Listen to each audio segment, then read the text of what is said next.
Hey, welcome back to Paranormal Patio. If you're just stumbling onto this episode, we're available in a lot of places. Of course, our social media will have links to new episodes as they come out. You can find us on Twitter and Facebook, and our website, paranormalpatio.com.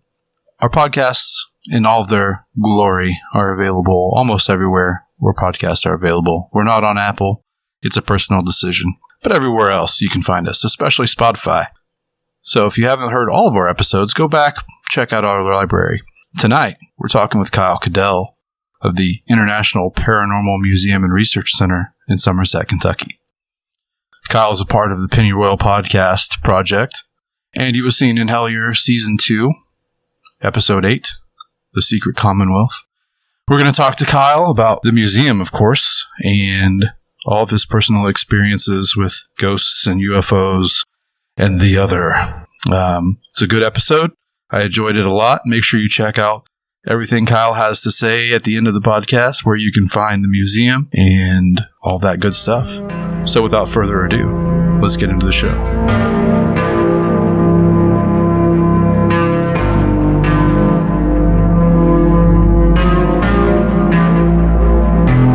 You're listening to the Paranormal Patio Podcast. Pull up a chair.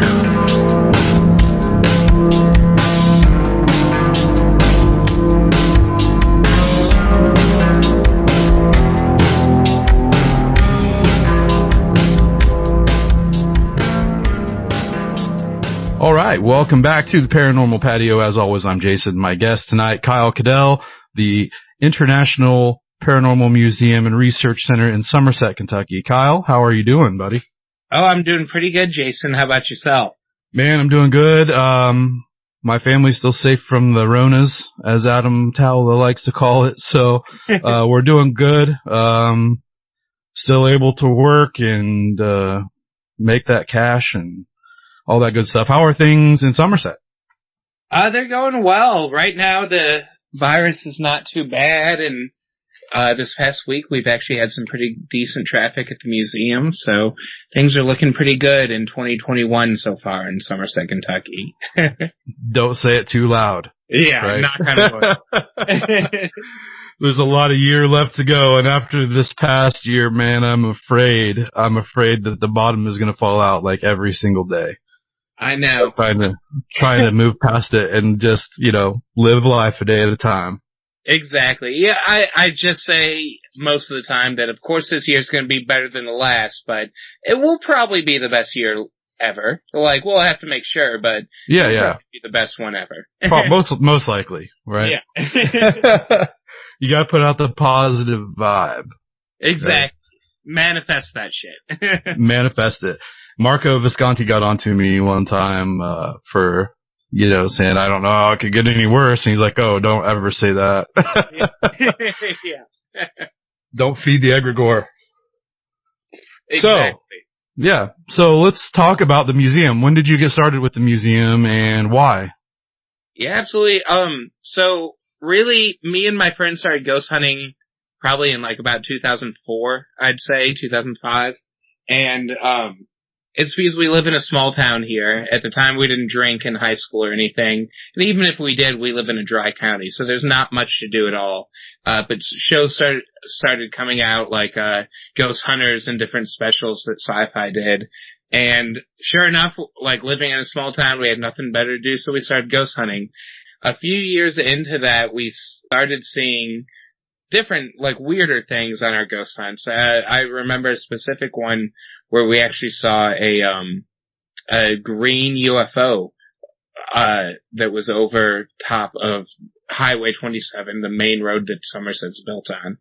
And, that just kind of got us into all the weird stuff. So fast forward about 14 years, add our interest in the weird things to tourism, and we have, plenty of haunted items and, like, souvenirs from haunted places and, like, big footprints from specific locations we've done investigations at, that me and my business partner decided, for Halloween we should just have some sort of display. And so we went to this art center in our town, the Carnegie Community Arts Center, and asked them if we could just set up a little display case in their foyer for Halloween. And they said, yes, but wouldn't you be more interested in like having a full-time display? And so literally months of talking about that became the original seeds for the museum. So we opened on October 14th, 2017. And of course the museum covers all the weird stuff. It doesn't just cover, like I said, we started with ghost hunting, but we very quickly got into every aspect of the paranormal and oddity and weird travels and everything. So the museum kind of covers all that, ghosts and Bigfoot and aliens, and we have miracle water sources and voodoo stuff and serial killer stuff. Just like every aspect of the unusual, we're using the basic word of paranormal, just out of the normal. So, first of all, it's really cool that they were embracing of the idea and, told you, hey, why don't you just do something full time? I don't think my community would be so open to that. So that's really cool that, the people of Somerset were so open to the idea, for one. And two, where does all this stuff come from, man? Where do you get all these crazy things? Well, to your first point, I definitely think it's a timing issue. I think 6 years ago, if we would have tried to start the museum, we would have gotten a lot of pushback and wouldn't have been able to do it. But we just caught Somerset is in the middle of this almost Renaissance period. Our downtown was dead forever. The arts were dead forever in the town. And, it's just in the middle of this whole awakening, basically, that's been going on. We just got a new mayor that's, my age. He's 6 months older than me. And so our last mayor before that was, of a generation where things didn't change as much. Yeah. And so it's really nice that we, I won't say we're now in the 21st century, but at least we're in the 20th century.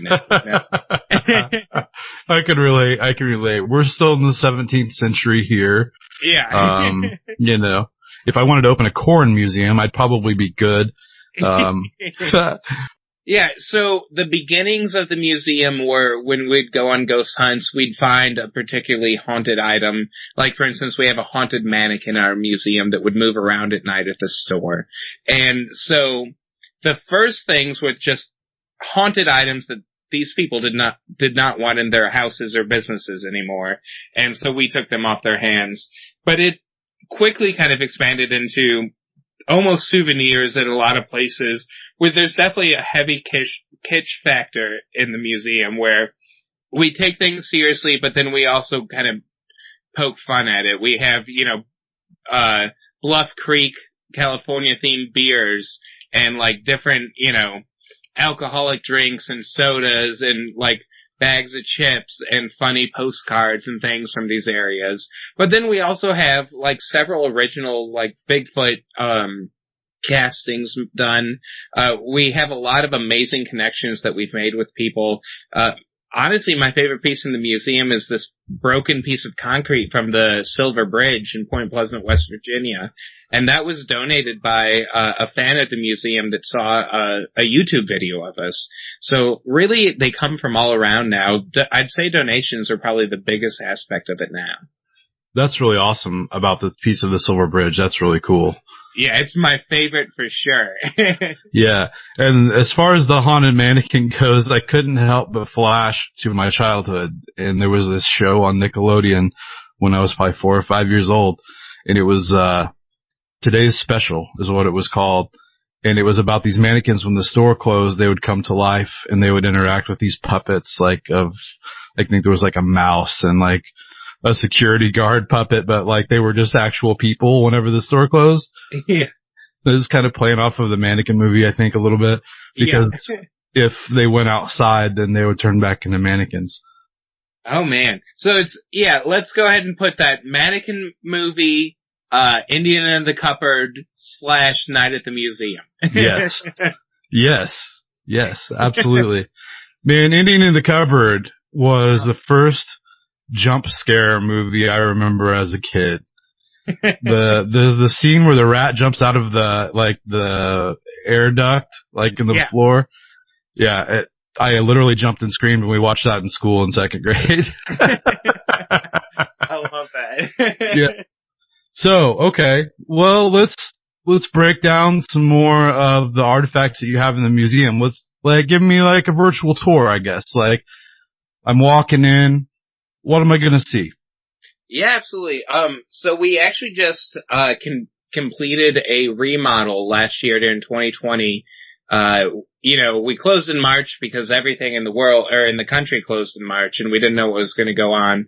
And we were closed for about 3 weeks before I decided, it's only a once in a lifetime opportunity to be able to just shut down your business and do whatever you want with it. So we did a complete remodel and actually switched over to self-guided at that point. So you walk into the museum, you get to see our lovely gift shop with our beautiful t-shirts and everything. I'm wearing one right now.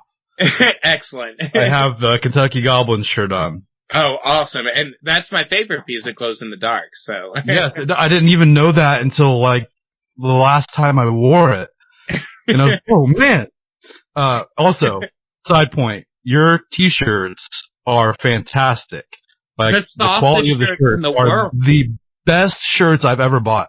Yeah, I'm so happy with them. Yeah, that's all I ever want to wear are these soft shirts, And they're actually screen printed, right? Yeah, absolutely. Yeah, we have this local business called Acorn that does all of them. That they really got their start doing Scarefest shirts in Lexington, Kentucky.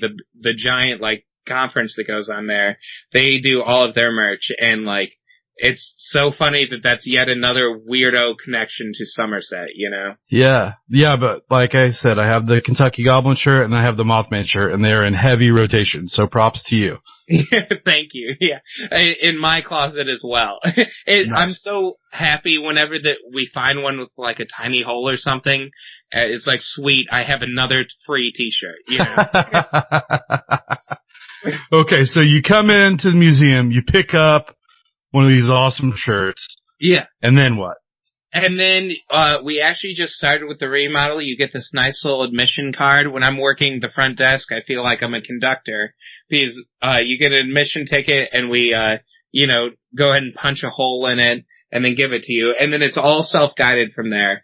We have 3 rooms, almost 1,000 square feet right now. We're working on trying to get a bigger spot, but we're in this historic building and this is what we have in there. So we have these 3 rooms. You walk in and it starts with death and serial killers and oddities and magical properties and stuff. So kind of the more oddities version of the museum, not getting full into the paranormal yet. And so my favorite pieces in that room are going to be probably we have a embalming machine from about the 30s that the guy actually bought it from was trying to turn it into a fish tank.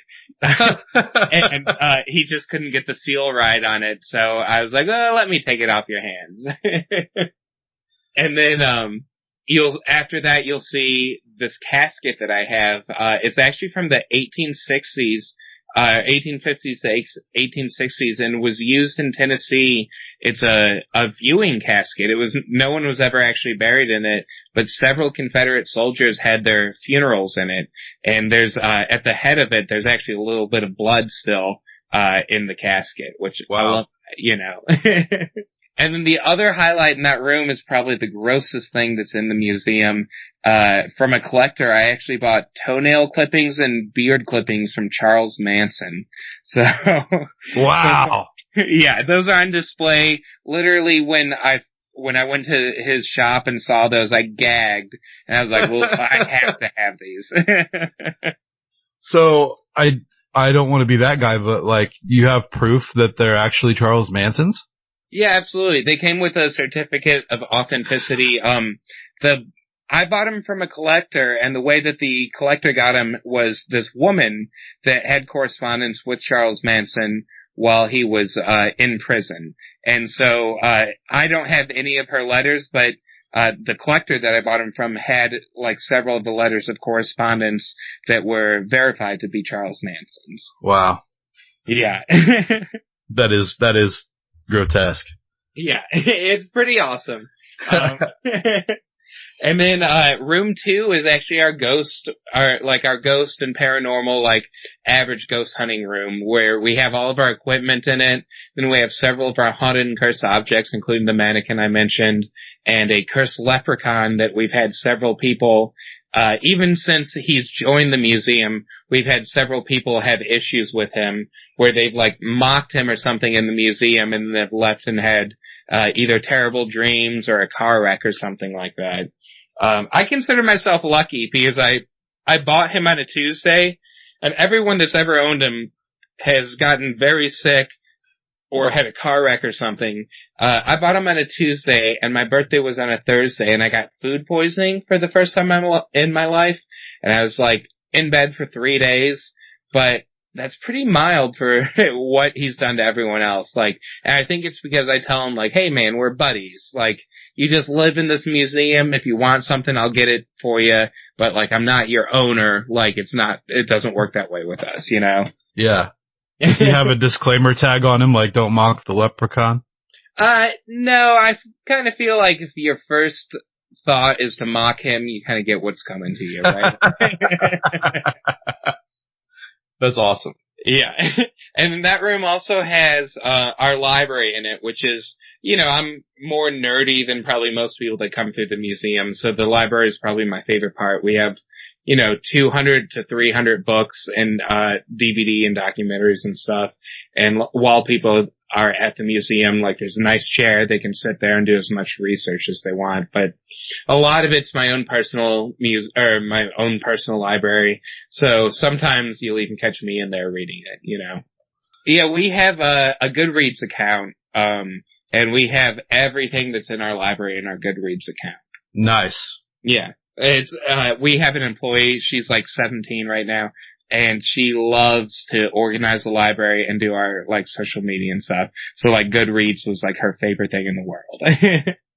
And then our actual biggest room at the museum, which whenever we opened the museum, we literally only had one room, and it's like 350 square feet, and we jam-packed it with everything we could, but like that was our only like real museum room.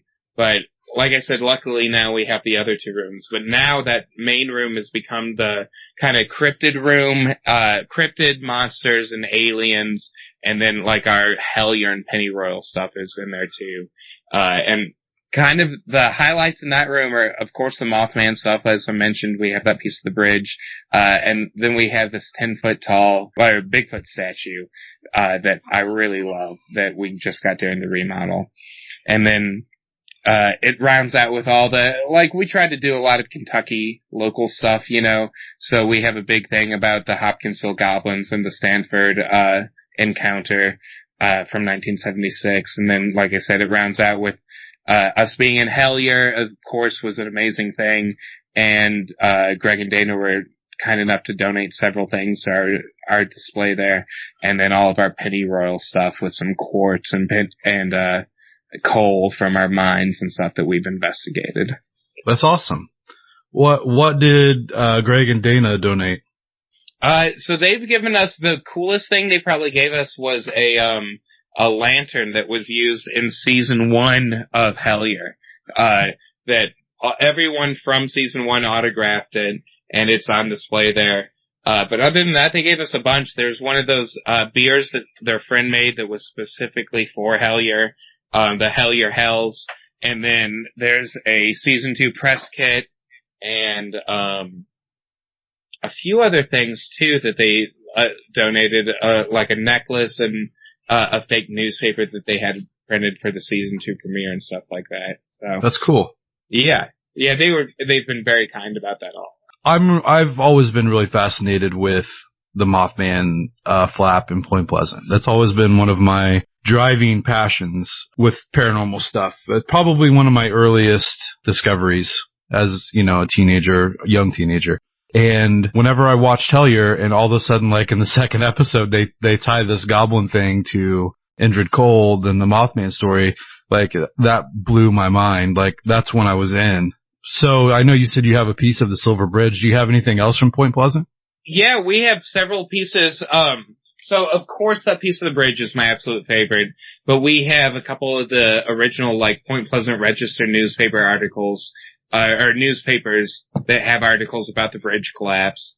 That one of them was actually, the article was written by Mary Hyre, and Mary Hyre was the main newspaper writer for all of the Mothman encounters. So Right. I'm very proud of that, and we have those original newspapers.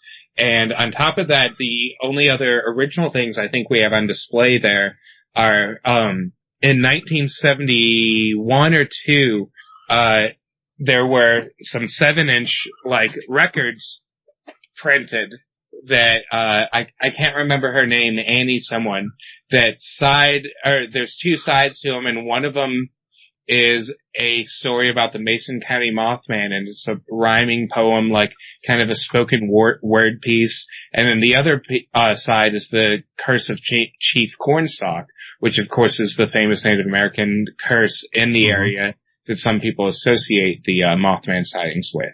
And Right. so we have 2 copies of these original 7-inches from the 70s that, like, it was a very limited run. Of course, there wasn't much interest in it at all, you know. Yeah. So we were very lucky to find a couple of those. But yeah, other than that, you know, a lot of our Mothman stuff is like souvenirs that we've gotten from the festival.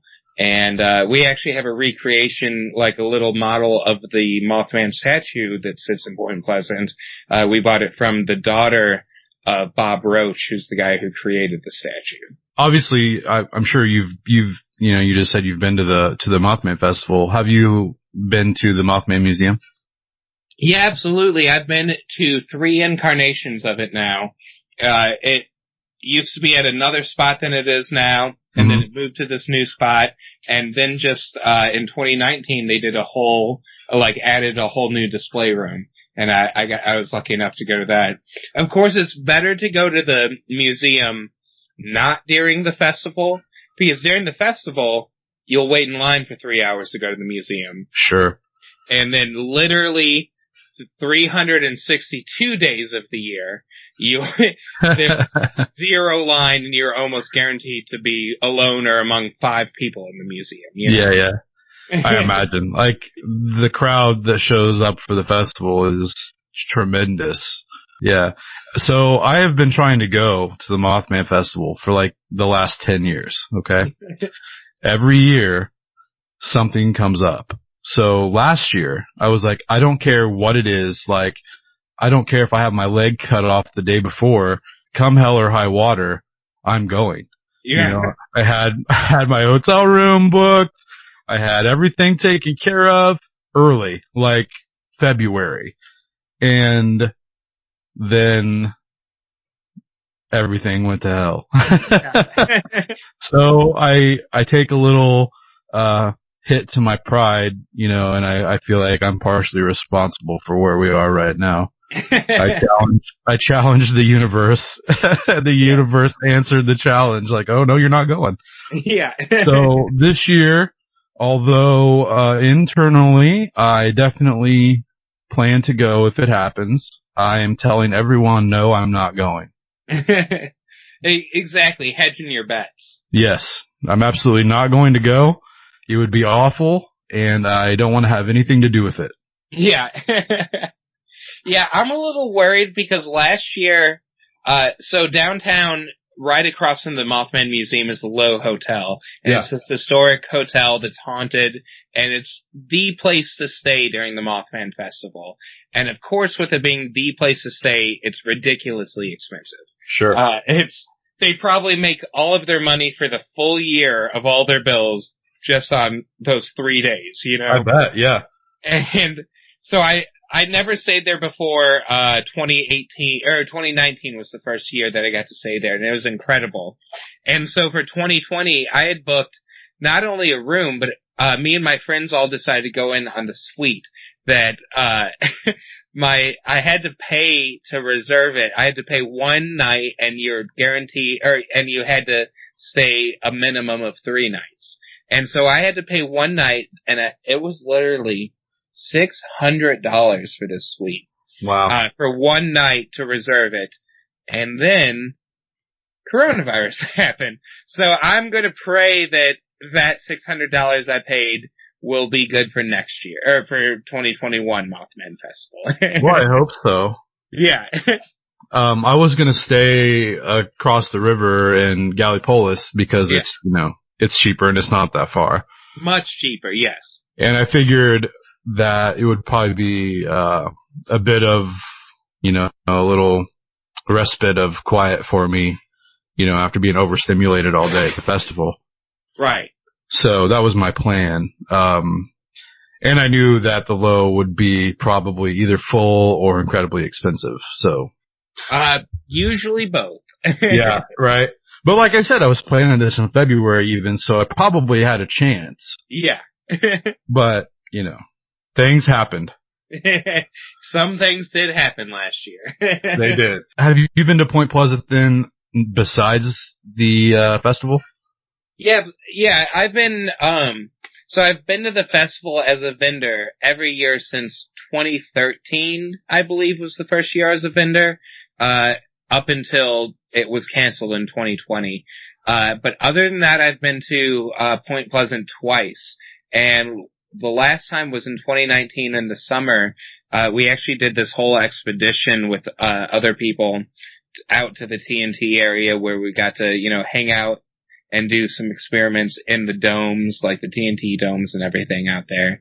And I really love being there not during the I love being there during the Mothman Festival, of course, but it's really also just as magical of a feeling to be there when it's not going on and it's so much less crowded and it's just really beautiful, Yeah. Well, can you tell us about the little expedition to the TNT area?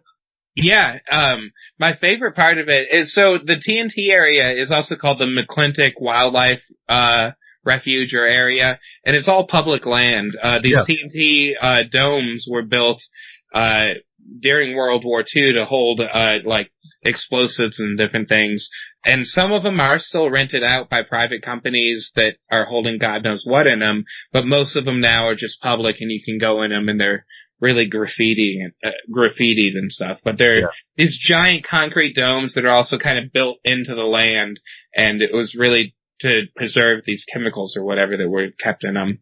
But yeah, for our expedition, we went out there and we did this experiment actually inside some of the domes where we played these different frequencies that several people, researchers, think that these frequencies correlate highly with UFO sightings and UFO contact.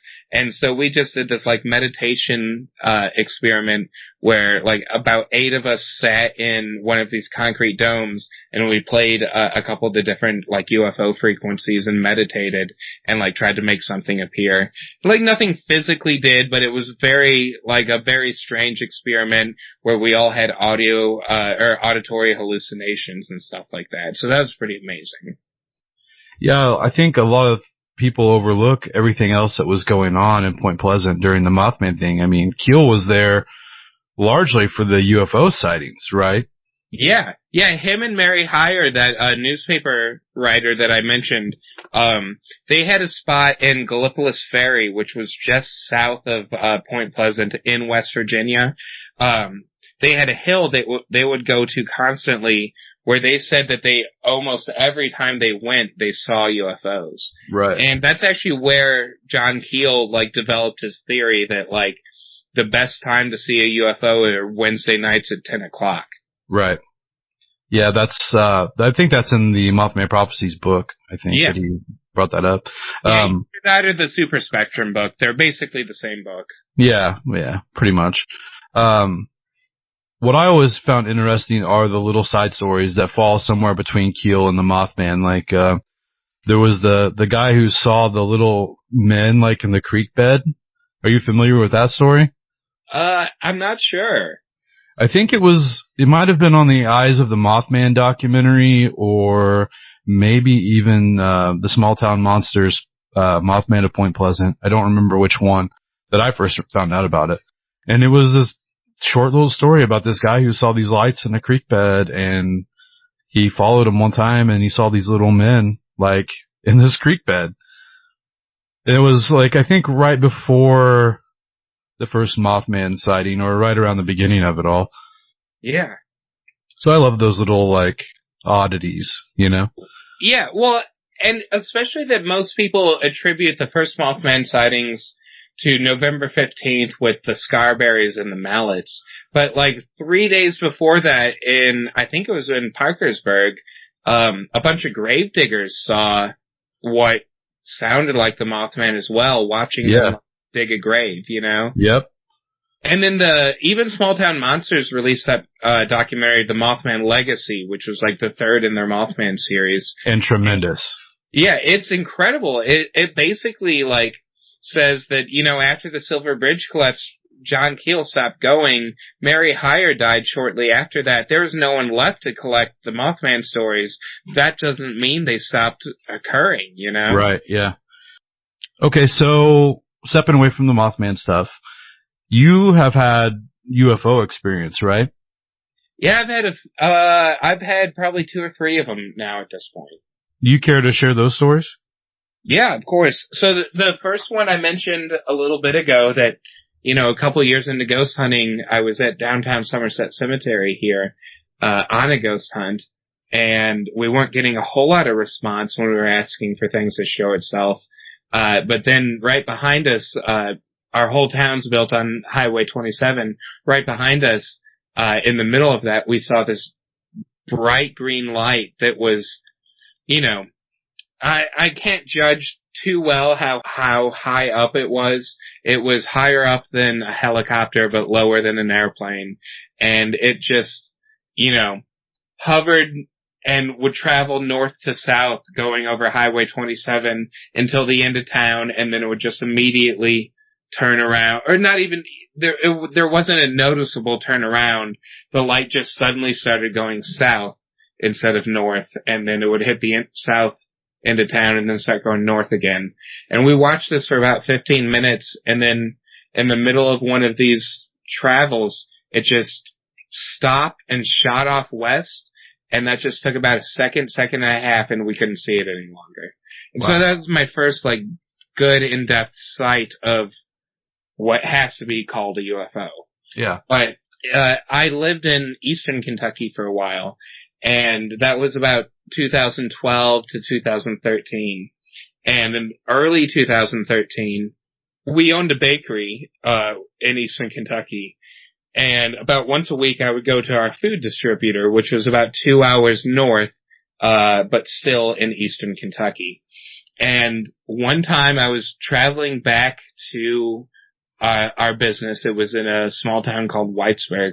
And I was traveling back with the product in the back of the car, and it's on the Country Music Highway, and it's a very curvy in the Appalachian foothills road. So there's never cops out, and a bunch of people go fast, but really there's a bunch of curves, so you have to be careful. But I was going around this curve at one point, and it's daytime. It's like probably 3 p.m., I would say. It's like just early afternoon, where in eastern Kentucky the shadows start falling because of how high the mountains are. But it was still daylight. And I turned this corner, and above the mountain right in front of me is this giant silver, I mean, for lack of a better term, UFO. It was, you know, slightly elongated. It wasn't a perfect, you know, like circular shape. It was slightly elongated, but other than that, it looked like a classic 50s UFO with this like dull, almost aluminum siding. And the thing I specifically remember is that there was rivets in the side, like in the side of it. And what's strange about that is rivets are basically an outdated technology on Earth now. And so it's strange to think that this craft that could have either came from another planet, which would have meant it would have to go through the vacuum of space with these rivets, or it could have came through another dimension, which in that case the rivets wouldn't really matter. But right. Either way, it's weird to think that they would have used rivets as a technology to put their spaceship together, you know? Sure.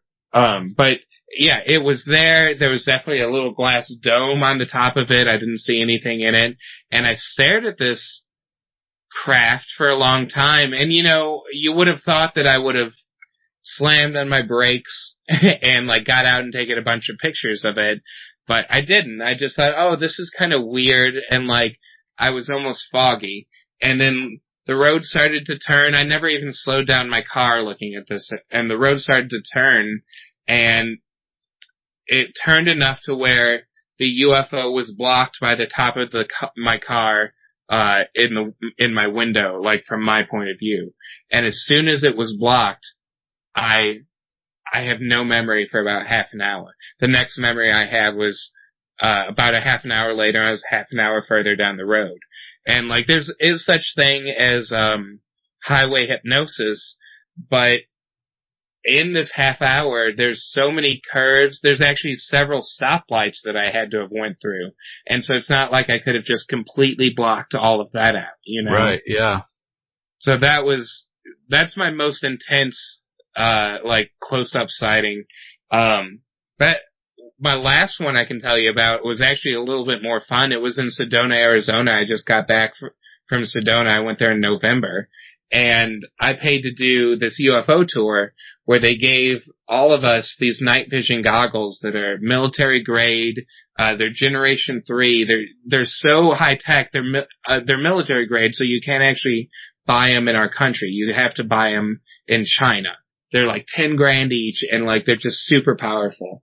And so we went on this UFO tour where like everyone got these, and they showed us like this app that showed that there's no satellites overhead of the Verde Valley where we were, and that, like, there was nothing that we could mistake. He showed us what planes would look like through these night vision goggles and everything.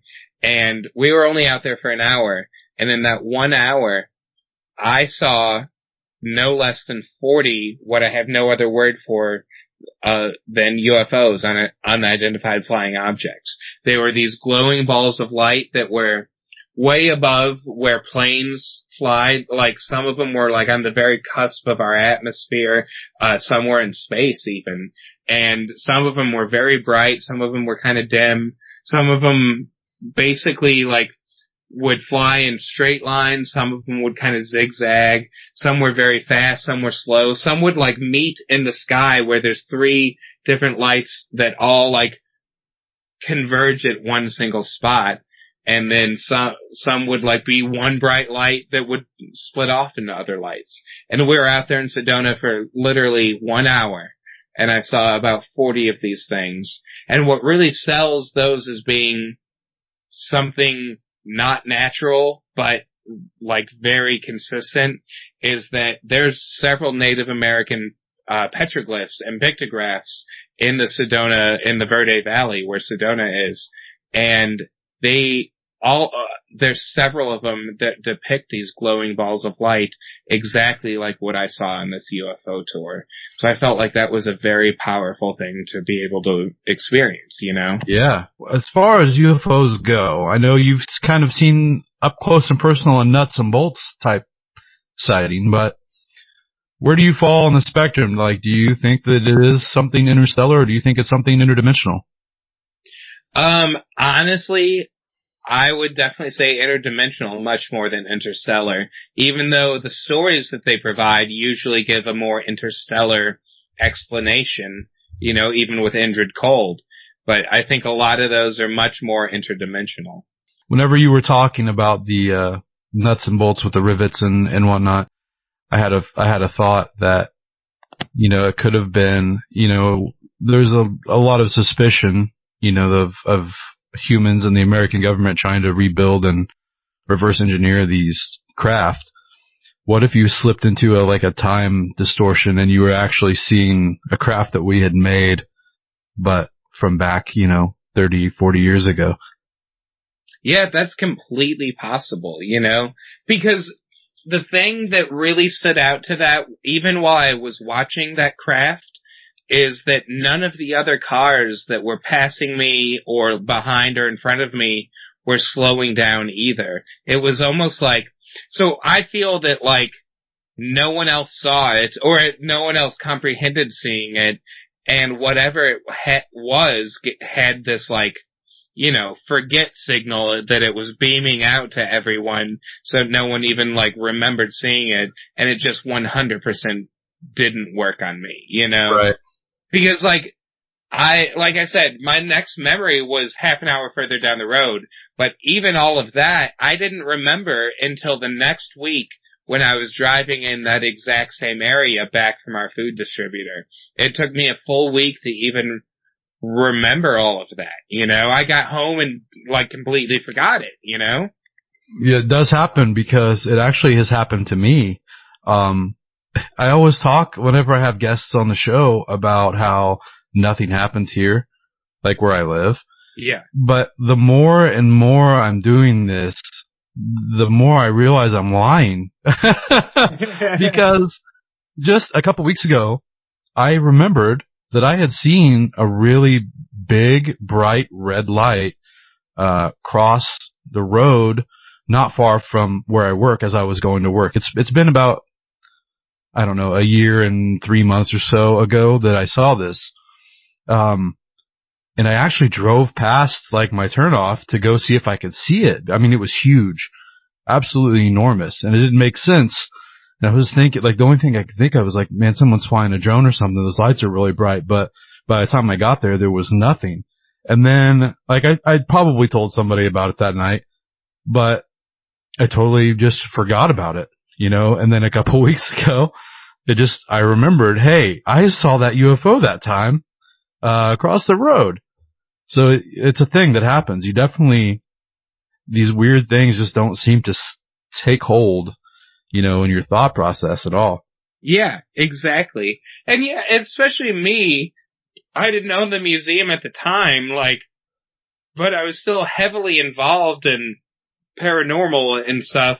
So why on earth did I not think, holy shit, there's a UFO, slam on my brakes and take all the pictures I can? Right. If it was just normal thought, that's absolutely what I would have done. So there's some other element, Absolutely. And that's something I've thought about too with people who, have seen Bigfoot or have seen these cryptids and stuff. Like, everybody's quick to say, well, why didn't you just pull out your phone and take a picture? Like, I get it now. And like you said, you get it. It's just something that happens that it's not even in your, your purview to think, well, I need to take a picture of this. Yeah. Yeah, it's changing the way that you would, logically approach the situation, Yeah, it's absolutely bonkers, man.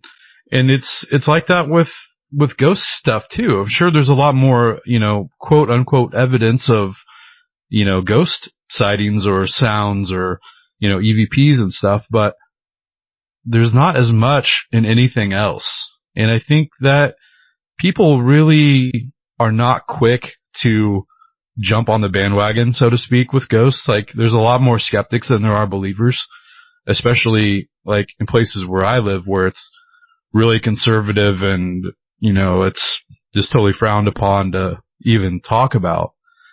So people aren't quick to say, yeah, ghosts are real. So whenever that's the majority of the, like I said, quote unquote evidence for paranormal stuff, like, everybody writes everything off. Right. Yeah, it's just so bizarre, which, I mean, makes sense. I've seen things, I didn't believe in ghosts before I started looking for them, and it's not like I started looking for evidence online before, and that's what convinced me. I waited until I saw something I experienced something, with myself, and that's what convinced me. Yeah. And no matter how convincing that is, that just convinced me. That doesn't mean it's going to convince a single other person, And chances are it won't. Yeah, exactly. It's so, you have to experience something personally, and then we talk about in our Pennyroyal Patreon, it has to be, most of the time when you experience these things, you're alone or quasi-alone to where there's this plausible deniability, so that even though you're sure this has happened, you could never fully prove it to someone, Yeah. And so it's really, it's really kind of amazing that that's how this works. Like, I was lucky enough that green UFO I saw, I was with 2 other people and they both saw it. But literally that one close up that I had, that was all me. Almost every shadow person or really weird thing I've ever seen, it was just me, even if it was me and one other person standing in the same spot, Hold up. You've seen shadow people? A couple times, yeah. But again, what are they even? Is it just, I never felt like an absolute negative thing with them, like a lot of people associate them with demon presences, and I definitely didn't feel that, but the best story I have of that is me and my friend Zach, that we started ghost hunting together. Years ago, we were at this tiny, small country cemetery here in Pulaski County, and it was me and Zach and these 2 other investigators, and we were taking turns doing EVP sessions out at the cemetery, and it was Zach's turn, and he went far out. It was a full moon, so we could see very well. He went far out to the edge of the cemetery, and was doing an EVP session, and me and the other 2 investigators were all standing together. And while we were watching Zach do this EVP session, we saw a full shadow of a human being walk up to Zach and put its left arm around Zach, like it stood on the right side of him, and put its left arm around him onto his shoulder. And in the full moon, we could see this shadow, and we could see Zach, and where this thing's quote-unquote arm was darker, but we could still see through it. It was like, distorted, but we could still see Zach's shirt. He was wearing a plaid shirt. We could still see it, Yeah. And we're watching this, and this thing has its arm around Zach for about 1.5, 2 minutes, and then it takes its arm down, and then walks straight through the fence where Zach was standing in front, like Zach was standing behind this fence. It walked straight through this fence that was like the border of the cemetery and walked into the woods, and we couldn't see it. And after a couple minutes, Zach comes back, and we're like, "Hey, Zach, did you get any EVPs?" And he's like, "No, I don't think so, but while I was there, I got this really weird cold feeling on my shoulder," which was literally where this thing's hand was, Yeah. Wow. Yeah. So yeah, he never saw it, but he got the physical sensation that backed up what us 3 investigators saw from about 20, 30 feet away. So can you tell us about some more of the experiences you've had in your ghost hunting forays? Yeah, well, I'll tell you my favorite, that it was actually the reason why I now believe in the paranormal.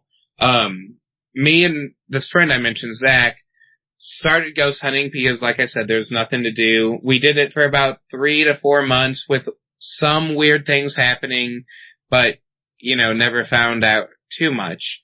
And then once, a little bit after Halloween, we took one of our friends out to the same cemetery I mentioned that we saw the UFO at. We were doing an EVP session where we just had the recorder going. Zach was taking photos on a digital camera. The recorder's recording the full time, and the batteries die in the digital camera. So you hear on the voice recorder Zach say to me while he's trying to take my photo, "Kyle, I don't think it's going to take it," because the batteries had died twice in it, even though there are new batteries. And he was meaning the camera. So fast forward to hours later, we're at his house, and we're listening to that tape, and where he says, "Kyle, I don't think it's going to take it." Immediately after he said that, there's a 4th voice, a female voice, and there was no girls with us that night, that said, "Going to take it." Like, literally mocked what he had said. It's like, all right, that's really weird. We had gotten what we thought was an EVP before. It wasn't this clear, but this was, pretty weird. And so I'd say 5 nights after that, I was at my house, I lived with my mom at the time. This is like 2004, 2005. And it was about 3 a.m. and I was in the computer room. This was long enough ago that, you know, your whole family had one computer that everyone used. And, yeah, I remember. yeah. And so it's like 3 a.m. and I'm getting ready to turn off the computer. I was listening to iTunes and like one song had faded out and it was a few seconds before the next one had faded in. And right before I turned iTunes off, in that fade from the door of the computer room, I heard that exact voice that we had recorded, mock Zach, and it said my name. It goes, Kyle, in kind of a whisper way. And I heard it with my own ears. And so, of course, that freaked me out pretty bad. So the next song starts on iTunes, so I just turn it way up. I'm up for another 2 hours and eventually go to sleep. Yeah. And the next day, I go to Zach's house. And I sit there and I say, Zach, I have a really weird story to tell you. And I tell him exactly what I just told you.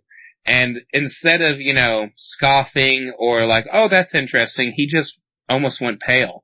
And I was like, what's wrong? He said, Kyle, I wasn't going to tell you this, but 2 nights ago, I went to bed and he had crawled into his bed and just turned the light off, pulled the covers over him and closed his eyes. And about 5 minutes after he closed his eyes, floating right in front of his face, about 5 feet up, he heard that exact voice go, hey, Zach. Wow. And so, of course, he didn't open his eyes or anything and eventually went off to sleep.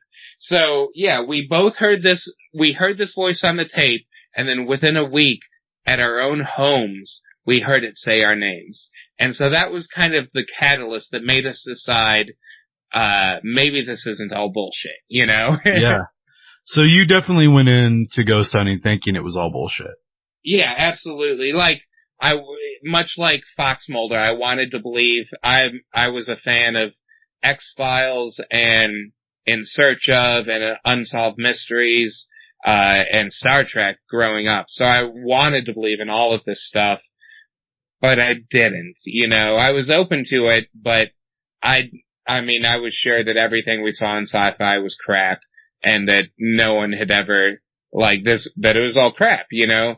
And so we were definitely skeptical. About 4 or 5 months in, that happened after a series of strange things happened and had kind of changed our minds. And after that, we considered ourselves open skeptics, you know? Yeah, absolutely. I have never captured any EVPs at all, but I haven't tried very hard. Yeah, we've gotten a few, but I don't know. I'm more into the interesting experiments with them, like, you know, of course, Greg and Dana and everyone do the Estes method, that Carl and Connor, like, kind of figured out. Yeah. And I like this idea of, I don't know if you know who Patty Starr is, but she started Scarefest in Lexington, Kentucky, and is kind of a notable ghost investigator. And she used to do this this experiment where she would have about 6 to 8 ghost hunters in a room together, and they would all have recorders, like voice recorders, and they would sit in a circle, and she would ask questions. She'd do a 2 or 3 minute EVP session, and then everyone that has these recorders would go off into separate corners or separate rooms and listen to them. And more often than not, almost every question she asked would be answered, but not every answer was on every recorder. You know, this person sitting right next to her would get the answer to the first question. This person sitting across the room would get the answer to the second question. These two people that aren't even sitting next to each other would get the same EVP to this, answer to this question. Like, it was a very, like, fascinating experiment, you know? Yeah. The thing with EVPs and with ghost hunting in general, like, a weird little thought that I've always had, it's, like, imagine with me, if you will, you know, it's, you know, 1914 and you're sitting in your little house, stoking your fire with your family, and all of a sudden you hear a disembodied voice say something like, tell me your name or something like that. And it's like a time distortion, and it's someone who's ghost hunting.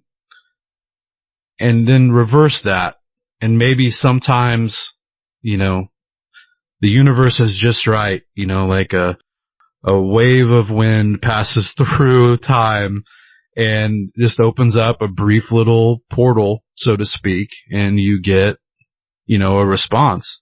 It's something I've thought about a lot. I don't know if there's any validity to it, but it's an interesting theory that I think about a lot, a little thought experiment. Yeah, absolutely. I've thought of that too, and the idea that, like I said, I started out traditional ghost hunting, and now that's such an asinine thought that, there's so many presumptions that I had that what I'm looking for is a ghost, and what a ghost is a spirit of someone that lived on this plane and no longer does, but their spirit might still, there's so many just presumptions that I would make. And, now I think about, what if the voices that we hear are living human beings in another dimension, and there's just a skinny, a thin area between this and a dimension, and that's what we had heard. And, what if what we are saying, they're picking us up as ghosts because they can't see us, and we're picking them up as ghosts, but really we're both as real as each other, Yeah. I mean, there definitely are EVPs that are contrary to that idea, although I don't think it's necessarily the wrong idea. I mean, sometimes you have an EVP with something that you can historically check, Right. Like, I mentioned Jill Shelley earlier. She talked about, an EVP that they captured, in this old hardware store, and she had put it online, and somebody who was a descendant of a previous owner of that hardware store, like it was her grandpa or something that owned it, said, that was my grandpa's voice. And he said something about, she asked what they sold there, and he said cheese or something like that. And that was the EVP, and the woman said they sold cheese in the hardware store. So sometimes, I mean, maybe it's interdimensional too, but I think time, if you look at time as a dimension. The only story I have similar to that is, when I was in high school, this guy that we were in high school with named Ricky passed away. He died in a car wreck, when we were in high school. Years later, we happened to be ghost hunting, and we were not being disrespectful at all, but we happened to be ghost hunting at the cemetery where he was buried. And we ended up asking him a few questions. And one of the guys we were with, which you run into a lot in the paranormal field, was trying to, one-up everyone and act like he was more in tune with everything than we were. And so in the EVP sessions, we were calling Ricky, who was our friend, Ricky. And we'd go, Ricky, blah, blah, blah, blah, blah. Ricky, where are you? Ricky, whatever. And our friend that was trying to one-up at one point decided to start calling him Richard, because that's his full name, And he would Richard and ask a question. Richard and ask a question. And at one point on the recorder, we can hear this one friend go, Richard, and then pause for about 3 seconds before he asks a question. And in that pause, after he says Richard, there's a voice that says, it's Ricky.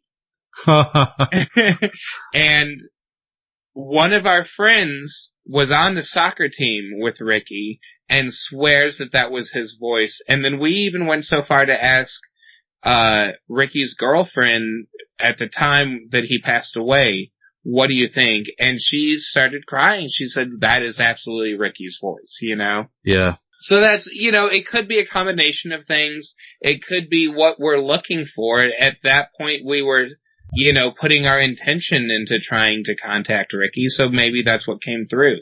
I do like that idea of it kind of being a combination. I mean, we have no idea, and hopefully someday we will, but right now it's all speculation, Exactly. And it could be Ricky from another dimension that was still alive.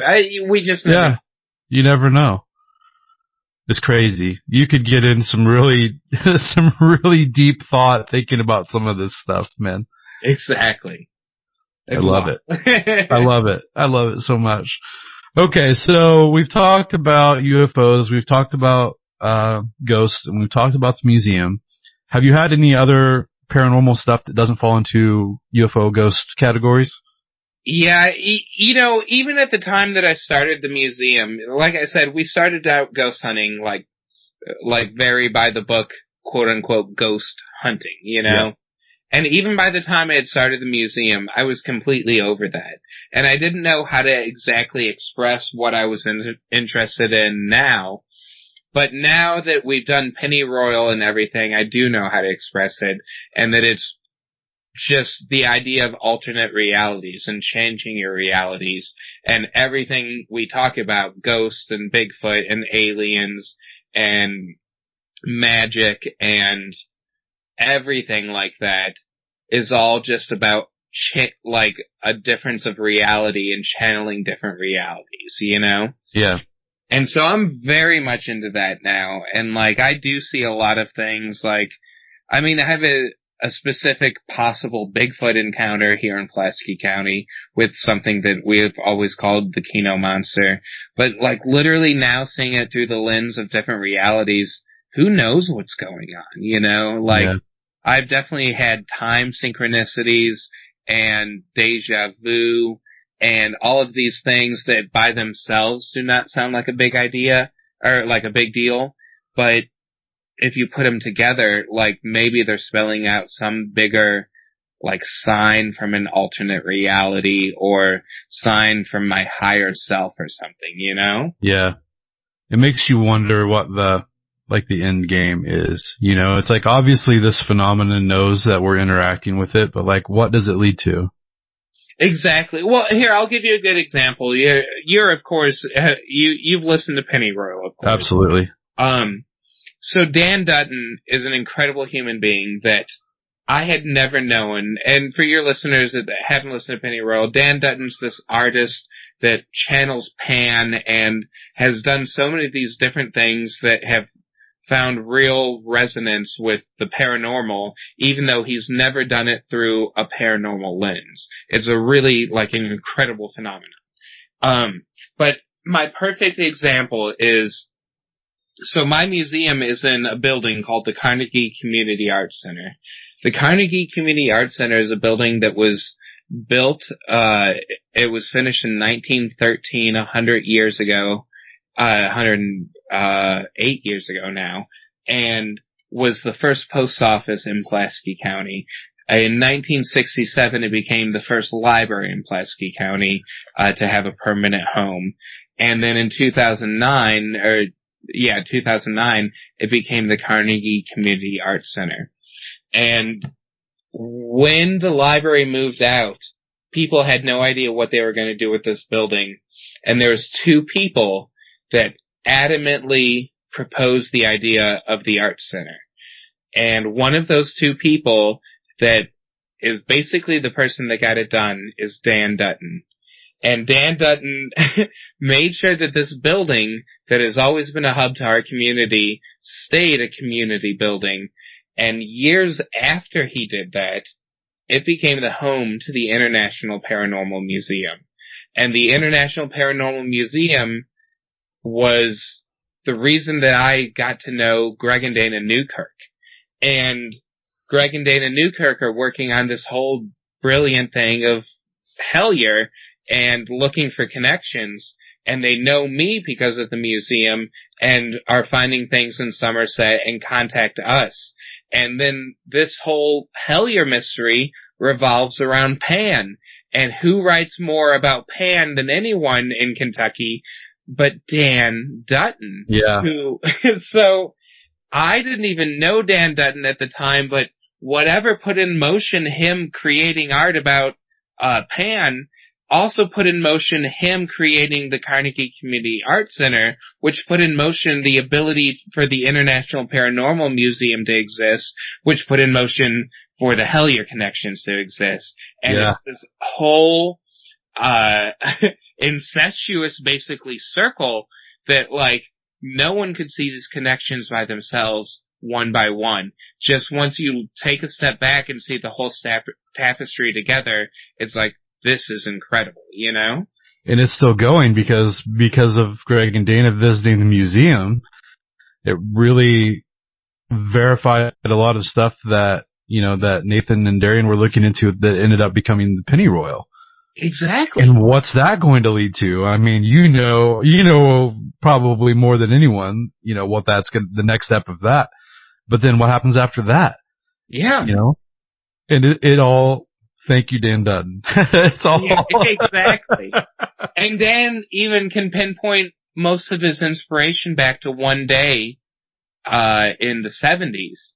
And other people influenced that day of inspiration for him. Like, it just keeps on going. Like, it's just so remarkable if you think about causality and the chain of events, and then even put the idea of retro-causality into it, that, like, what we're doing now is making those past events have more resonance, you know? It's undeniable. Because you never know what you do today, like how that is going to impact what happens tomorrow or next week or next month or 10 years from now or 20 years from now. And it makes you look at the way you live your life differently whenever you're faced with it, I think. Because I'm sure now that all this has happened with you, like, you're aware that someday today might be important. Right. And whenever that comes, that's going to be important for maybe somebody else, and it's going to be impactful in their life. And I think it's a really, like, I don't want to say heartwarming, but, like, you know, it gives you a little bit of self-value, I think, that you can influence somebody else's life and they could go on to accomplish something that you never even thought possible because of something you said or something that you did. Exactly, which gives those those actions so much more meaning in retrospect, you know? Yeah. And, like, you and I are having this conversation today, and tomorrow we'll have the memory of it, but then things will happen in our lives after this conversation that may or may not have synchronicities with this conversation, or may or may not add more or less meaning to this conversation. And then those events will literally change our memory of this conversation that we're having right now. Yeah. So that will literally retro-causality change what this conversation means right now in this context, you know? And that's an incredible thought, you know? Yeah, absolutely. It's all about, you know, looking at your life in a different way, ultimately, I think. Maybe that's the end goal. Maybe that's the end game. You know, the way that you live your life, living it in a way that's meaningful, whether you know it is or not. Exactly. Yeah. Because of one day, it will all have meaning. Maybe not to you, but to somebody. Exactly. The littlest things. Fostering a cat or choosing to talk to this person tonight. Like, the littlest things in the world will one day have immense meaning. Even if there's not someone there to specifically observe that meaning, you know? Absolutely. And it really is beautiful when you look at it that way. And you go from ghost hunting in a cemetery to, you know what I mean, to making the next president or the next big philosopher, or, you know, it could be anything. It's beautiful. Yeah, it's infinite possibility. What do Vulcans say in Star Trek? Infinite diversity and infinite combinations. Like, that's a beautiful idea, that anything ever can happen and can combine to make new anything ever's happen. It's wonderful. See, now I'm feeling all warm and fuzzy. Somebody's listening to this right now, and 30 years from now, they'll be like, you know, these guys are talking about this, and now I have this major breakthrough, and I'm going to change reality for everyone. Exactly. Well, Kyle, this has been awesome. It's been a great talk. Thank you so much for coming on. I'd like to give you a few minutes to promote your stuff, promote the museum, Pennyroyal, whatever you want to get out there for everyone to get some more information. Yeah, of course, there's the museum, the International Paranormal Museum and Research Center here in Somerset, Kentucky. We have regular hours, Tuesday through Saturday, 11 to 5, where people can come and check out our whole collection. And on top of that, we try to do some online stuff. We actually just partnered, I think I said, with Patty Starr, this ghost hunter, and she's getting ready to start doing celebrity events at the museum and then different kind of interactive ghost hunts and stuff with us. So that's a really exciting thing we're going to start doing. And then, of course, on top of that, we have the Pennyroyal podcast, which is one of my most proud accomplishments that I've ever been a part of. Just talked about the weirdness of Pulaski County and beyond. The magic and mystery of place is really the thesis of the whole thing. And on top of that, we have a Patreon for it, the Liminal Lodge, where we do live streams every Monday and post articles and everything and try to just dig deeper into the rabbit hole of what reality is and may not be, you know? And I will vouch for your t-shirts. We have an online shop. Hit that up. Yes, absolutely. And I'm telling you, people, you've never worn a t-shirt until you're wearing one of these Kentucky Goblin t-shirts. And don't be surprised when one day you realize they glow in the dark. Exactly. When I was a little kid, I had this shirt that would change in temperature. Like, if it got hot, there'd be flames on it, and I need to somehow incorporate that into one of our museum shirts. Oh, that would be wonderful. Yeah. Absolutely. All right, Kyle, thanks again for coming on the show, and I'll speak with you here in just a little bit. Yeah, absolutely. Thanks so much, man.